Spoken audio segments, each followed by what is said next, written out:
We've learned already how the options request is designed to help one SIP client query the capabilities of another, the supported method types, SIP extensions, codecs, and so on. But the community seems to have adopted the options request for another purpose, that of a keep alive heartbeat check. It might be that one SIP device absolutely depends on the service of another. If for some reason the service becomes unavailable, maybe the server's down, then it looks to get the service elsewhere, maybe from a redundant server or from a different provider. Clients often monitor other servers by issuing at regular intervals an options request. Hopefully the downstream server responds with a 200 OK, including its capabilities, assuring the upstream client that all is well. It's interesting, isn't it?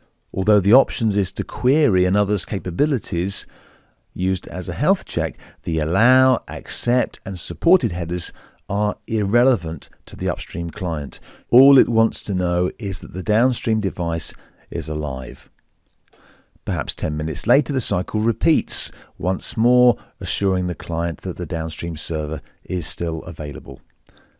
And again, and again, and again, and so on. The cycle continues, providing a regular heartbeat type health check that confirms server availability. Just in case the server goes down, the client, as well as sending the options request, also sets the reliable delivery timer. If nothing comes back in half a second, the timer expires and the same options request is retransmitted and the timer reset.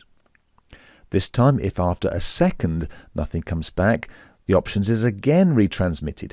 In fact, it could be transmitted a total of 11 times over 32 seconds. We see the same non-invite reliable delivery process that we discussed earlier. But the server might once again become available. Maybe it was reset or something, so that next time the timer expires and the options is resent, it is able to respond positively, once more assuring the client that all is well, keeping it happy until the next heartbeat check, perhaps 10 minutes later. So, in summary, we already know the intended purpose of the options request is to seek the capabilities of another client, its supported methods, content types, extensions, codecs, and so on. However, we've seen just now how the options can also be used as a periodic heartbeat check. Here, the client is less interested in the server's capabilities and more interested in just receiving a response, signifying the server is indeed available. Options requests are delivered using SIP's inbuilt reliable delivery mechanism. If a server's down and no response is received, the options will be retransmitted, potentially a total of 11 times over 32 seconds.